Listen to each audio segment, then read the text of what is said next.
오늘 우리가 읽은 말씀은 우리가 지난 4주 동안 살펴보았던 시편 107편의 결론 부분입니다.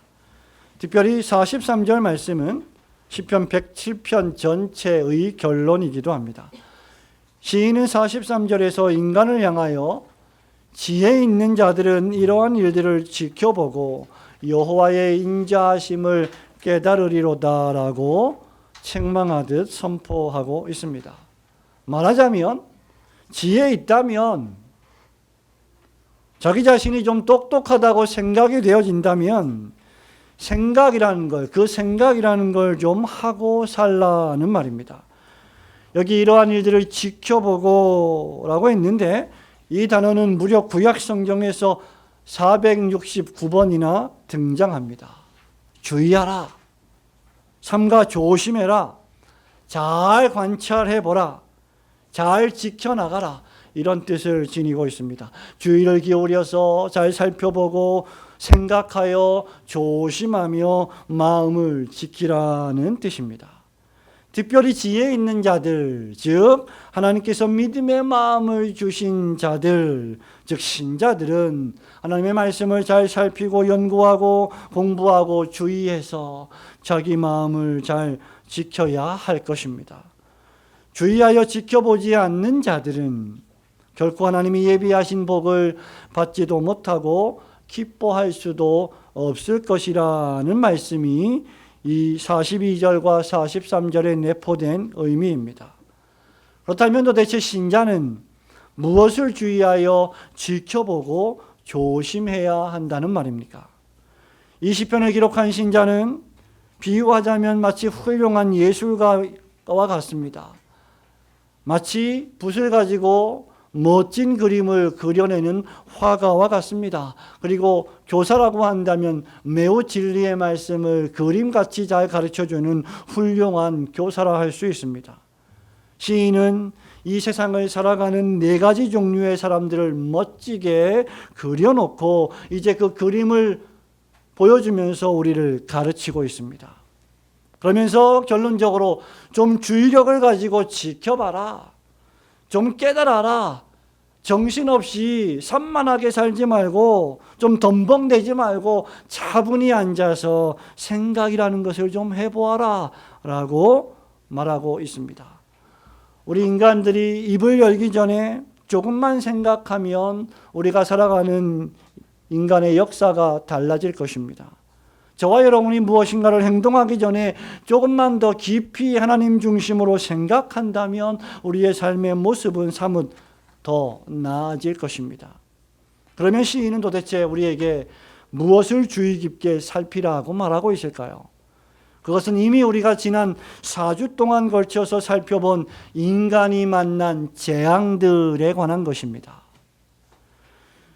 그 인간이 만난 난제들, 재앙들, 결코 인간의 힘으로 스스로 해결할 수 없는 그 문제들을 주의 깊게 지켜보고 생각이라는 것을 좀 한다면 피조물이 여호와의 인자하심 앞으로 나아갈 길 외에 달리 다른 길이 없음을 깨닫게 될 것입니다.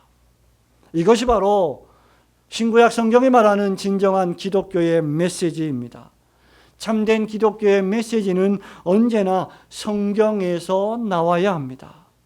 반면에 기독교 같지만 설교 같지만 그렇지 않은 유사 기독교의 메시지는 언제든지 인간의 죄와 탐욕이 투영된 메시지일 뿐입니다. 그런 메시지는 결코 사람을 행복하게 만들지 못합니다. 사람들의 귀를 조금 간지럽히면서 문제들을 해결해 주는 것 같지만 결코 문제를 근본적으로 해결하지 못하고 더욱 불행의 나락에 빠지게 만들 뿐입니다. 시편 107편은 진정한 기독교의 메시지가 무엇인지를 우리에게 적나라하게 보여주고 있습니다. 오늘 시편 107편의 강해를 마감하면서 우리는 진정한 기독교의 메시지, 3대 메시지를 듣고 함께 은혜 나누기를 원합니다. 우선 첫째로 참된 기독교, 진정한 기독교의 메시지는 하나님으로부터 시작해서 하나님의 절대하신 주권을 선포하는 메시지입니다. 저와 함께 33절부터 35절 말씀을 천천히 읽겠습니다. 여호와께서는 시작.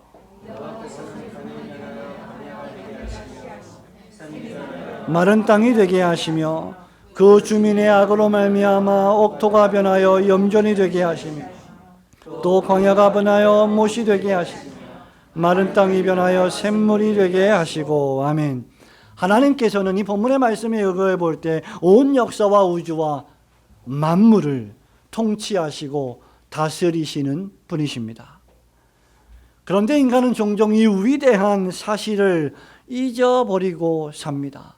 인간은 자신이 하나님의 말씀으로 지어졌다는 피조물이라는 사실조차 인식하지 못하고 살아갑니다. 그래서 시인은 잊지 말고 지켜보고 주의하라고 말하는 것입니다. 우리가 살아가고 있는 이 자연, 이 세상, 그리고 하나님의 섭리와 성경은 하나님께서 우리에게 주시는 교훈들로 가득합니다. 그러나 생각하지 않는 자들은 그 교훈을 결코 깨닫지 못할 것입니다. 생각하지 않는 자들은 결코 지혜로운 자가 될 수 없을 것입니다. 지금 이 시편 기록자가 우리에게 생각을 좀 하라고 던지는 메시지가 무엇입니까? 그것은 두 가지인데 하나님의 절대하신 주권과 동시에 그 하나님 없이 살아가는 인간의 비참함이 바로 그것입니다. 바로 하나님 없이 살아가려는 인생의 무상함, 무기력함, 인생의 무능력함, 그리고 그 무가치함에 대해서 말하는 것입니다. 지상에 존재하는 모든 인간은 이 세상에서 자기 자신의 인생이라는 삶을 매일매일 걸어가는 존재들입니다. 인간이 이 세상에서 살아가는 것이 무엇일까요? 저와 여러분은 수십 년의 인생을 살아왔습니다. 얼마나 세월이 빠른지, 내 나이가 벌써 이렇게 되었는지 모를 정도로 너무나 화살같이 빠른 세월을 살아왔습니다. 송구영신 예배를 드린 지가 얼마 되지 않았음에도 불구하고 벌써 2020년이 1월이 지나가 버렸습니다. 저와 여러분이 걸어가고 있는 인생의 내용이 무엇입니까? 태어나서 살아가다가 결국은 죽음에 이르는 것이 우리의 인생이 아닙니까? 우리가 말하는 인생이란 태어나서 살다가 죽는 것입니다. 그런데 우리가 이 짧은 인생 동안 하나님 없이 우리 인생을 살아간다면 시인은 지금 그것이야말로 가장 비참하고 곤고한 일이라는 사실을 우리에게 보여주는 것입니다. 모세는 시편 90편에서 이것을 너무나 잘 묘사하고 있지요. 시편 90편 9절과 11절에서 이렇게 노래합니다. 우리의 모든 날이 주의 분노 중에 지나가며 우리의 평생이 일식간에 다하였나이다. 우리의 연수가 70이요 강건하면 80이라도 그 연수의 자랑은 수고와 슬픔뿐이요 신속히 가니 우리가 날아가나이다. 누가 주의 진노를 알리까? 지난 4주 동안 시편 107편을 기록한 시인이 우리에게 보여준 그림들은 무엇을 의미합니까? 바로 하나님 없이 자신의 인생을 주인 되어 살아가려는 그 사람들이 만난 하나님의 진노와 그 인간의 곤고함을 가르쳐 주고 있습니다. 사람들은 이 세상에 살면서 안전히 거하며 살아갈 도시를 찾고 살아갈 집을 건설하고 그 집 안에서 안전하게 살기를 원합니다. 33절과 34절에서 사람들은 광야에서 거할성을 찾고 그곳에 댐을 건설하고 그곳에 강을 만들고 연못을 만듭니다. 사람들은 사막에 시내를 만드는 기적을 만들어 놓고 그것을 옥토로 바꾸어 버립니다. 이곳은 안전하지요. 따뜻합니다. 풍요롭습니다. 만족이 있습니다. 튼튼한 것 같습니다. 보호가 있습니다. 먹고 살 만한 식량이 있습니다. 하지만 이내 하나님께서 강을 광야로 샘을 마른 땅으로 바꾸십니다.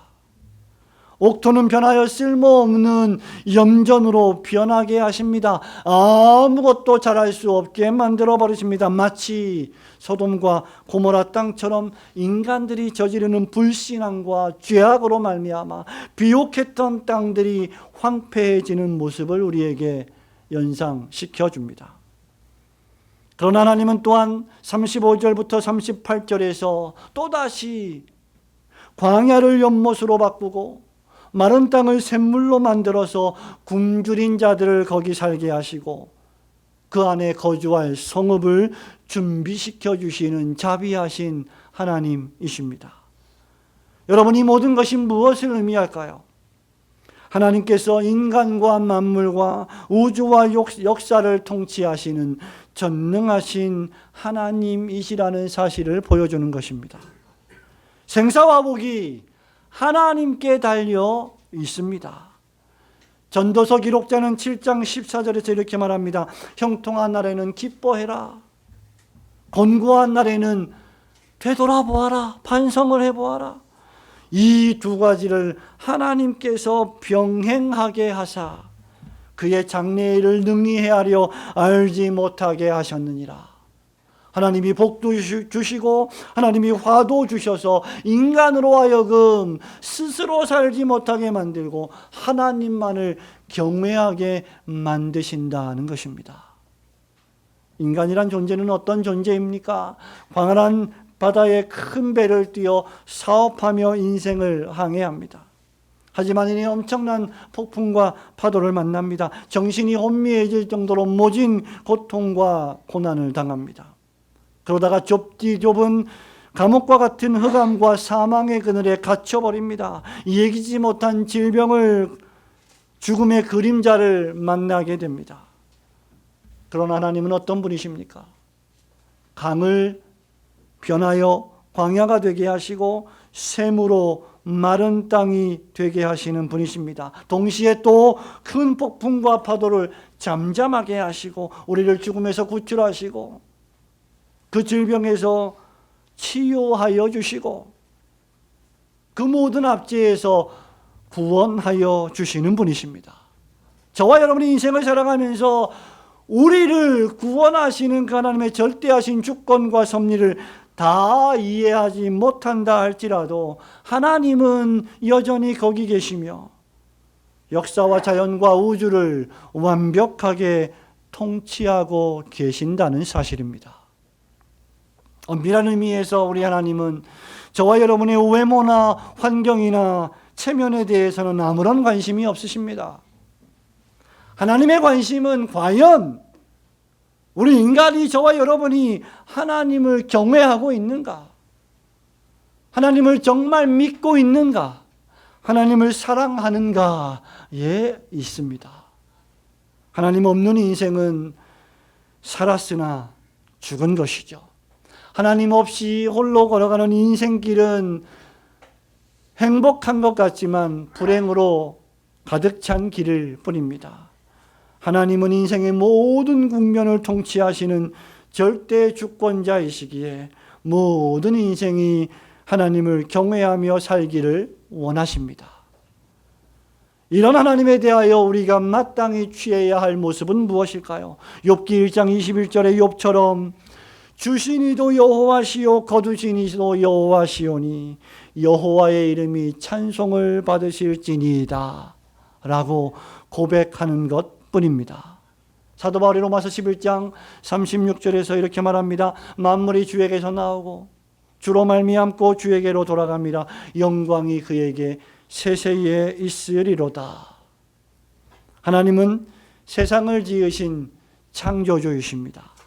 눈에 보이는 것과 보이지 않는 모든 것을 만드신 하나님, 그것을 통치하시는 하나님, 그리고 그것을 지배하시는 하나님, 우주와 역사와 시간과 인간을 하나님은 다스리시는 분이십니다.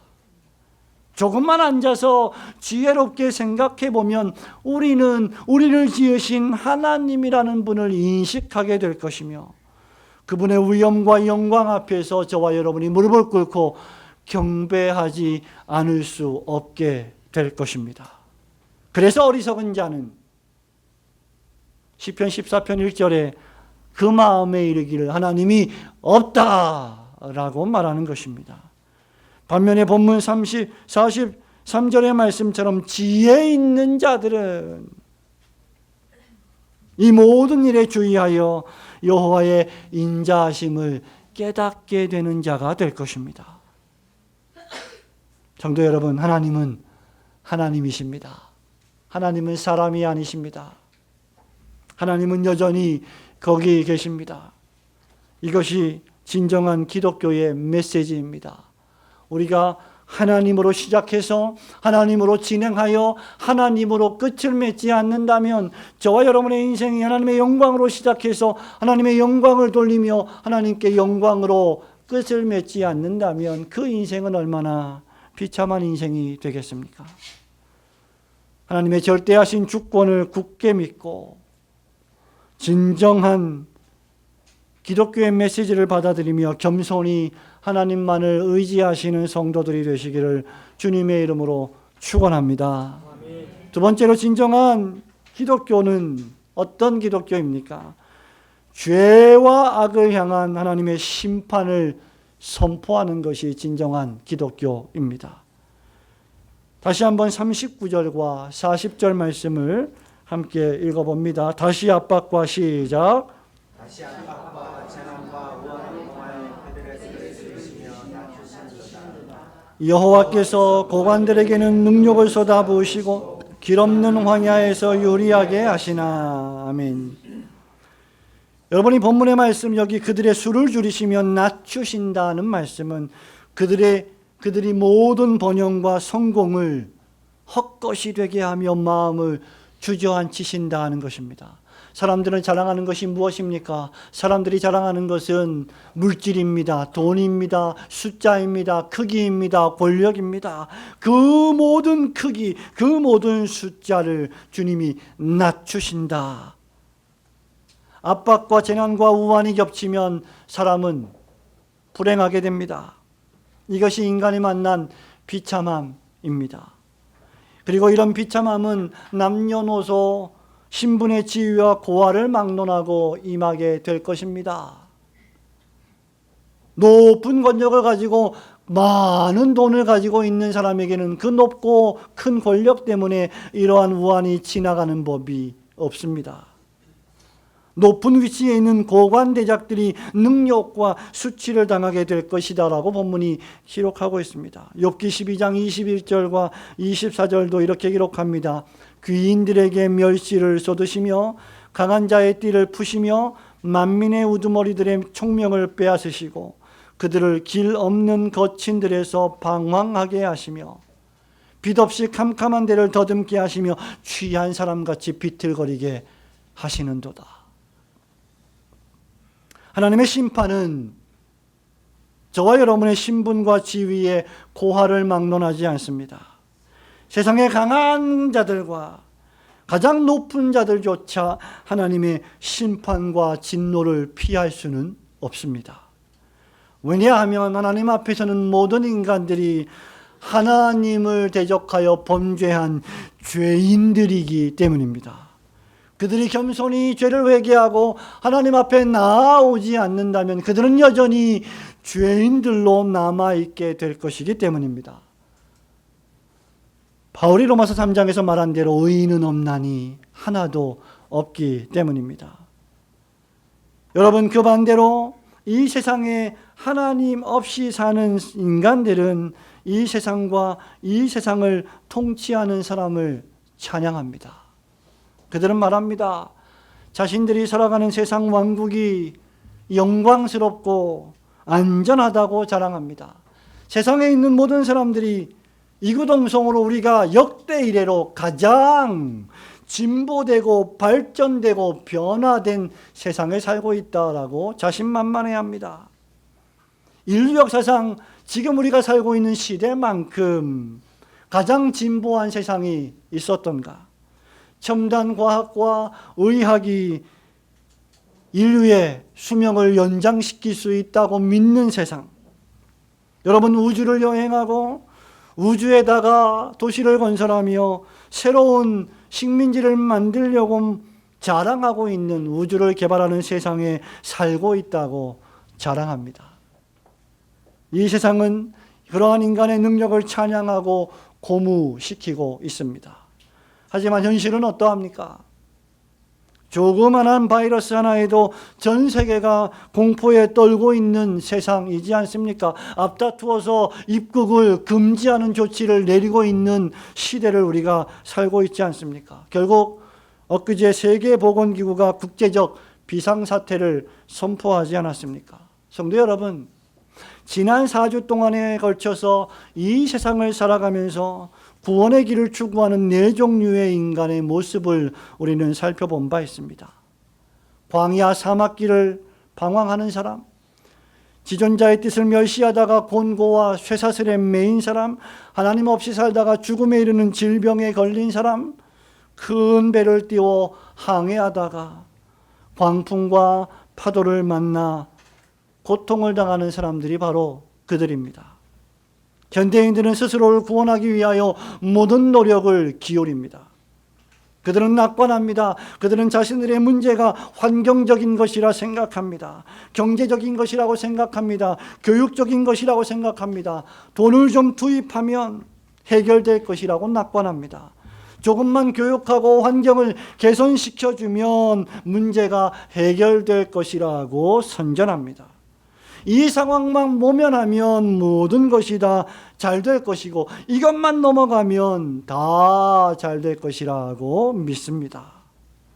그러면서 애써 현실을 부인하고 사실을 왜곡하고 문제를 감추기에 급급합니다.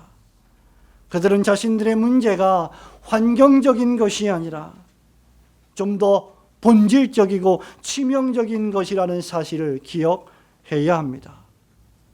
그들의 문제가 경제적이고 정치적인 것이 아니라 하나님을 거역하고 지존자의 뜻을 멸시한 죄라는 사실을 인식해야 하는 것입니다. 우리는 성경에서 이런 신뢰들을 얼마든지 말할 수 있습니다. 여러분, 죄를 지어놓고 문제를 해결하려고 하는 인간의 모습 가운데 다윗의 모습만큼 적나라하게 잘 보여주는 신뢰도 없을 것입니다. 자신의 충실한 부하였던 우리아의 아내를 담한 나머지 우리아를 전쟁터에서 데려왔습니다. 아내와 함께 지내게 했고 또다시 전쟁터를 보내어서 우리아를 죽여버렸습니다. 그는 살인죄를 저질렀습니다. 그는 결국 나단 선지자의 통렬한 책망을 받게 되었습니다. 죄를 지적받고 통렬히 회개하고 나서야 그는 진정으로 참된 자신과 마주할 수 있었습니다. 성도 여러분, 하나님께서 심판하시는 이유는 단 하나입니다. 천지만물을 창조하시고 통치하시고 섭리하시는 절대주권의 하나님의 목전에서 마치 하나님이 없는 것처럼 죄를 저지르며 탐욕을 부리며 살아가는 죄와 악 때문입니다. 하나님께서는 하나님을 떠난 세계 역사와 인간과 죄를 심판하십니다. 마치 하나님 없이도 자신들이 하나님이 된 것처럼 권력을 휘두르는 모든 존재들을 하나님은 고관대작이 마치 술에 취해 비틀거리는 자들처럼 만들어 버리실 것입니다. 오늘날 세계를 통치했던 위대한 대제국이 어디에 있습니까? 오늘날 이집트가 어디에 있습니까? 바벨론과 아수르와 페르시아와 같은 고대 제국들이 지금 어디에 있습니까? 성도 여러분, 한때 전 세계를 호령했던 느부갓네살 왕은 풀을 뜯어먹는 짐승과 같은 존재로 하나님의 저주를 받아 전락하지 않았습니까?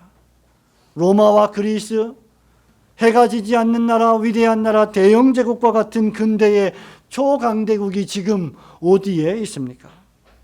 하나님은 교만하여 하나님을 대적하는 모든 자를 낮추실 것입니다. 그러므로 참된 기독교의 메시지는 결코 이 세상에 대하여 낙관적이지 않습니다. 죄를 범한 이 세상의 죄를 책망하는 메시지가 진정한 기독교의 메시지입니다. 오늘날 교회가 시급히 회복해야 할 메시지 가운데 하나가 바로 죄를 향한 하나님의 심판입니다. 온 우주를 통치하시는 절대 주권의 하나님을 고백하면서 동시에 하나님의 심판을 초래하는 죄와 악에서 구해 주시는, 그러므로 그 죄와 악에서 떠나시는 성도들이 되시기를 주님의 이름으로 축원합니다.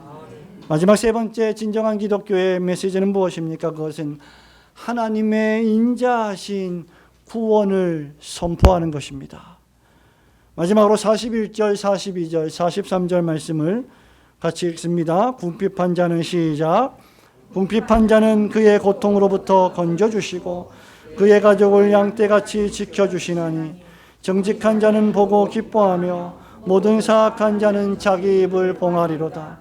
지혜 있는 자들은 이러한 일들을 지켜보고 여호와의 인자하심을 깨달으리로다. 아멘. 지금까지 시편 기자가 시사하고 있는 인간이 만난 난제에 대한 치료책이 무엇이었습니까?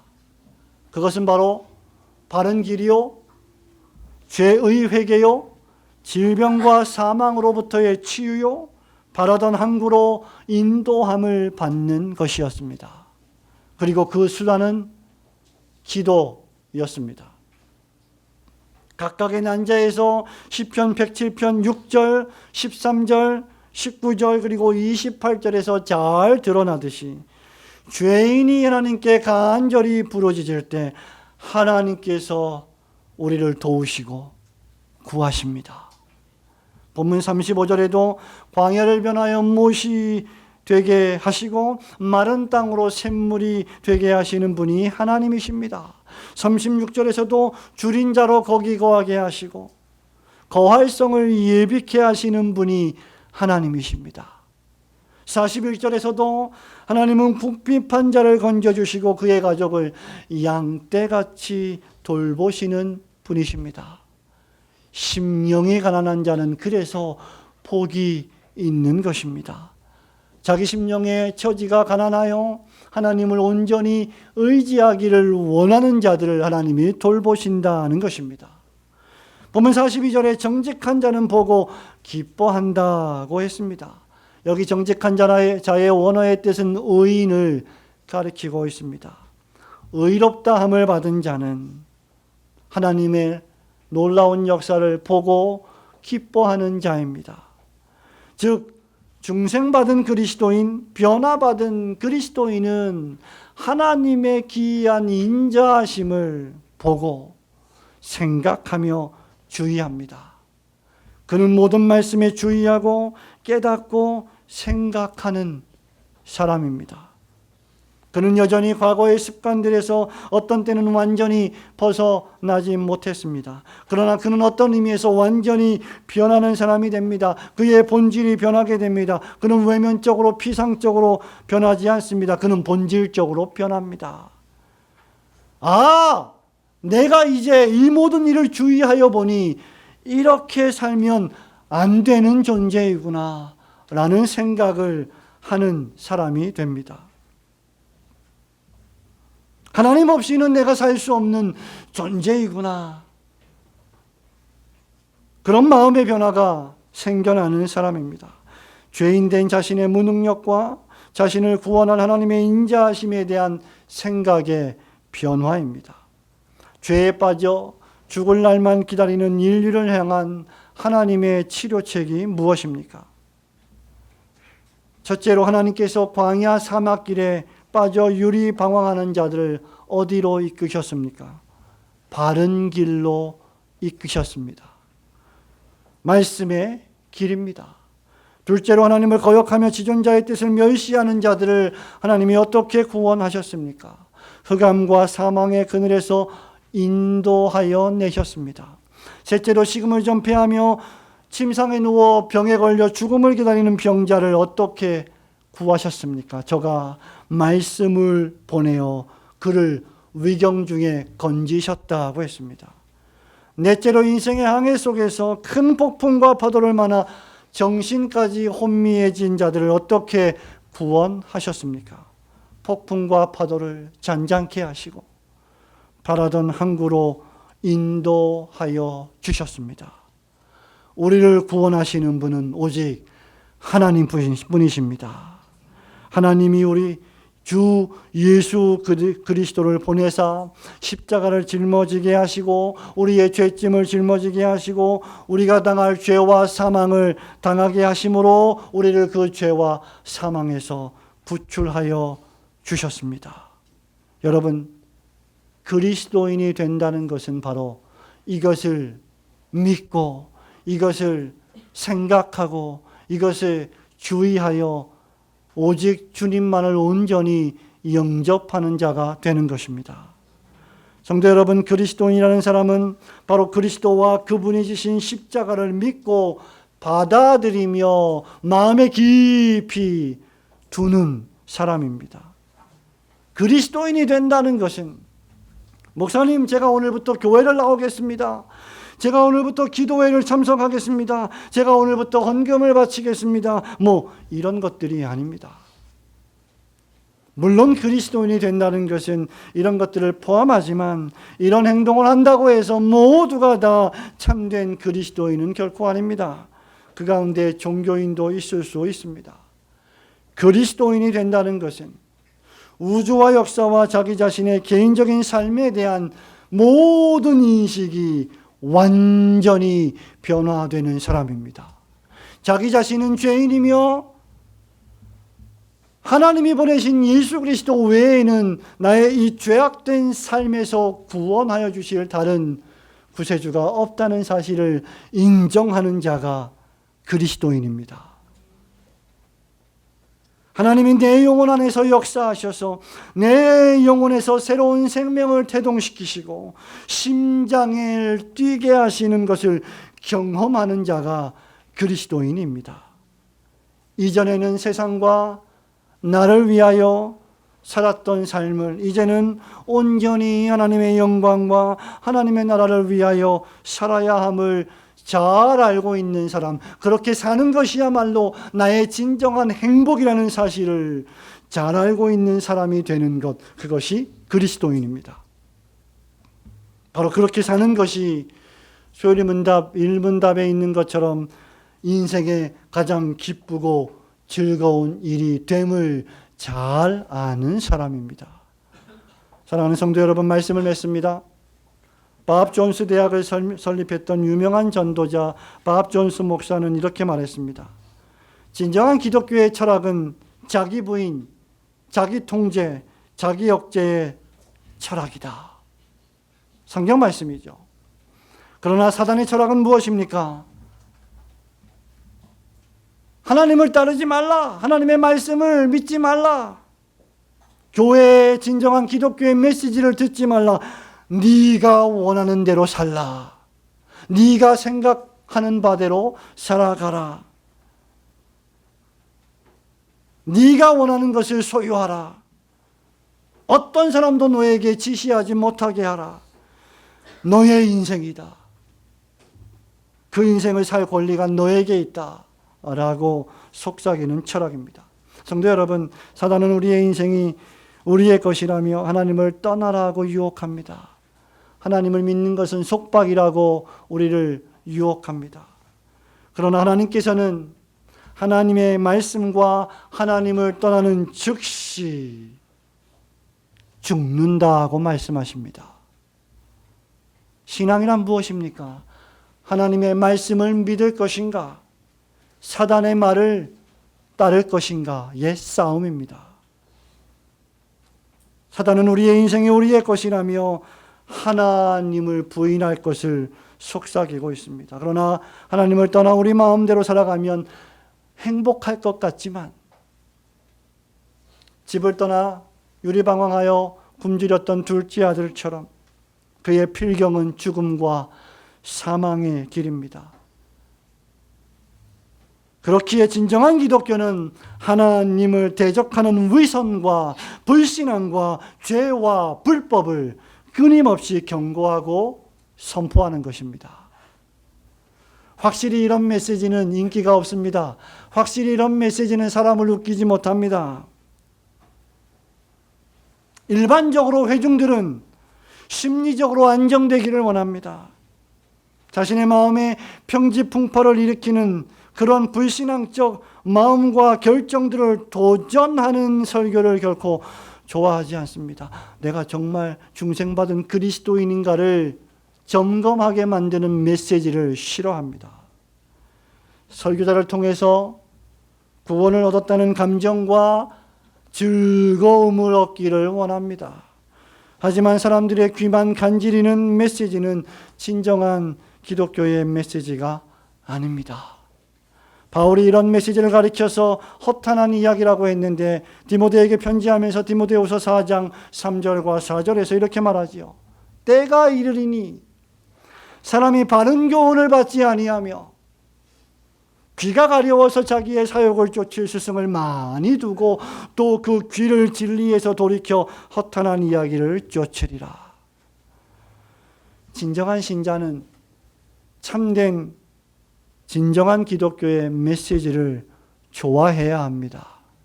끊임없이 말씀에 자신을 비추어 보고 점검하고 고쳐 나가야 합니다.